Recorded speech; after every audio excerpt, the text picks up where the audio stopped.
अस्सलामुअलैकुम वरहमतुल्लाहि वबरकातुहू। वीवर्स, मैं दुआ करती हूँ कि अल्लाह ताला हम सब की दुनिया और आखिरत बेहतर फरमाए।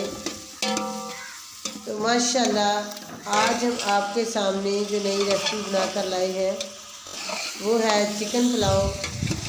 तो इंशाल्लाह आज हम चिकन पुलाव बनाएंगे और बनाकर तरीका भी बताएंगे। तो अगर आप हमारे चैनल पर नए हैं तो चैनल को सब्सक्राइब कर दीजिए ताकि हमारी नई आने वाली वीडियो आप तक आसानी से पहुंच सके। तो ये मसाला जात सारे मैंने जो आपको चेक कराए हैं। तो इंशाल्लाह अभी हम रेसिपी की तरफ चल रहे हैं। यह मेरे पास देगचा मैंने बड़ा सा ले लिया है और इसके अंदर 3 से 4 मैंने प्याज ऐड कर दिए। 3 कप मैंने इसके अंदर ऑयल ऐड कर दिया है। ये मेरे पास लहसुन और अदरक का पेस्ट है 2-2 चम्मच, ये मैंने ऐड कर दिया। इसको हल्का सा ब्राउन करने तक छोड़ते हैं। तो बाकी भी इंशाल्लाह मसाला जात आपके सामने चेक करेंगे, इसके अंदर ऐड भी करेंगे। टमाटर मेरे पास 3 थे बड़े, और ये मेरे पास ग्रीन चिली 7 से 8 अदद, ये भी मैंने ऐड कर दिए। तो जितनी आप मसाले को अच्छे तरीके से फ्राई करेंगे इतनी आपकी जो रेसिपी होगी वो लजीज होगी। ये थे मेरे पास लेमन 4 अदद थे, और आज मैंने लेमन ऐड कर दिए। आज मैंने इमली ऐड नहीं की। ये थोड़ा सा मैंने पानी ऐड कर दिया ताकि मसाला नीचे जले ना, क्योंकि आँच तेज़ होने की वजह से जल जाता है। तो ये मेरे पास बिरयानी मसाला 2 पैकेट थे, और काली मिर्च कुटी हुई पाउडर बनाया हुआ था ये 2 चम्मच।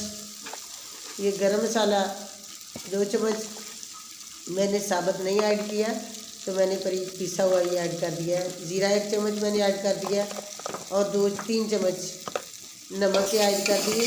अब इसको अच्छे तरीके से भून लेंगे, और उसके बाद फिर बाकी मसाले इंशाल्लाह। ये है मेरे पास सुरख मिर्च कुटी हुई, ये 2 चम्मच मैंने ऐड कर दिए। तो रेसिपी जो होती है ये शुरू इसका अगर बेहतर बना लिया जाए तो रेसिपी का जायका भी बहुत ही लजीज और मज़े का होता है। तो ये मेरे पास 3 kg गोश्त। अब इसे अच्छे तरीके से फ्राई करेंगे। जितना आप फ्राई करेंगे उतनी ही लजीज आपकी रेसिपी तैयार होगी। अगर यहीं से आप इससे जान छुड़ाएंगे तो आगे जाके आपकी रेसिपी अच्छी नहीं बनेगी।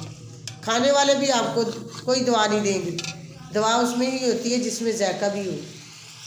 तो लिहाजा आप रेसिपी को जब भी तैयार करें तो यही आप गौर कर लिया करें कि हम मसाले को अच्छी तरह बुनाई कर लिए, तो फिर माशाल्लाह अल्लाह की रहमत से लजीज और जायकेदार चीज़ तैयार होती है। तो माशाल्लाह मसाले तो बिल्कुल हमारा और गोश्त भी रेडी हो चुका है।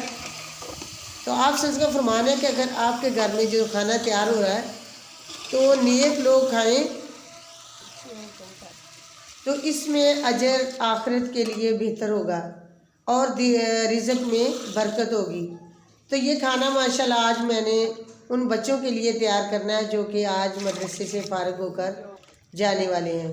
मेरे बेटों के दोस्त थे, उनकी उन्होंने दावत तैयार की है आज। तो माशाल्लाह ये आज की हमारी रेसिपी। तो चावल मैंने भिगोए हुए थे, अब उनको धो लिया है। तो पानी बिल्कुल माशाल्लाह बॉयल आ चुका है। तो ये चावल मैं इसके अंदर ऐड कर रही हूँ। तो आप रेसिपी को शुरू से लेकर एंड तक ज़रूर देखा करें। हम बड़ी मेहनत से ये रेसिपी बनाकर आप तक लेके आते हैं। चावल मैंने ऐड कर दिए।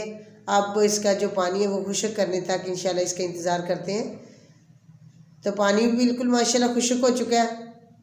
तो अभी इंशाल्लाह इसे दम लगाएंगे। तो दम जो लगाना हमने 4 से 5 मिनट के लिए लगाना है। तो चावल माशाल्लाह अभी तैयार हो जाएंगे। ये है पानी बिल्कुल खुश्क हो चुका है। तो अब हम इसे दम लगाएंगे। तो दम जो लगाना है 4 से 5 मिनट। तो ये मैंने दम लगा दिया था। तो अभी इंशाल्लाह इसे चेक करते हैं कि रेसिपी के जो चावल हैं वो किस तरह के तैयार हुए। दम माशाल्लाह मैंने लगा दिया है। तो अभी इंशाल्लाह अब चेक करते हैं जो हमारी रेसिपी है वो किस तरह की तैयार हुई है। तो खुशबू तो माशाल्लाह बहुत ही प्यारी आई है। देखो ये रेसिपी के चावल माशाल्लाह बिल्कुल जैसे देगी चावल होते हैं ऐसे माशाल्लाह बने। ये देखो अब हम डिश आउट करने वाले हैं। अस्सलाम वालेकुम, थैंक फॉर वाचिंग।